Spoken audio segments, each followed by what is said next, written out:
आता इनॉर्मस या शब्दाचा अर्थ समजून घेऊया. सर्वप्रथम मराठी अर्थ. प्रचंड, फार मोठा, विशाल. इनॉर्मस हा शब्द ॲडजेक्टिव्ह म्हणून वापरला जातो. मराठीत समजून घ्या. इनॉर्मस म्हणजे खूप मोठे, प्रचंड किंवा सामान्यापेक्षा खूपच जास्त आकाराचे किंवा प्रमाणाचे असलेले. English meaning: very large in size, amount और degree. Easy one line definition: extremely big और ह्यूज. आता सिनॉनिम्स पाहूया.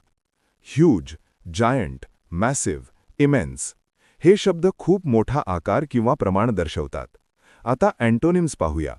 Small, tiny, little, minute. हे शब्द खूप लहान आकार दर्शवतात. आता उदाहरणे पाहूया. पहिले वाक्य: they built an enormous building. त्यांनी एक विशाल इमारत बांधली. इमारत खूप मोठी आणि उंच आहे. आता मित्रांनो, थोडा विचार करा. व्हिडिओ थांबवा आणि खालील प्रश्नाचे उत्तर कॉमेंटमध्ये लिहा. One word substitution for something very big in size. A. Tiny, B. Small, C. Enormous, D. Little. तुम्हाला इंग्रजी मोफत आणि सोप्या पद्धतीने सुधारायचे आहे का? नियम अकॅडमीचा बेसिक इंग्लिश व्होकॅब्युलरी आणि ग्रामर कोर्स पूर्णपणे मोफत जॉईन करा. आत्ताच हा नंबर नियम अकॅडमी इंग्लिश नावाने सेव्ह करा. 9270275060. नंतर व्हॉट्सॲपवर हॅलो सर असा मेसेज पाठवा. दररोज व्हिडिओ प्लस MCQ सराव मिळवा.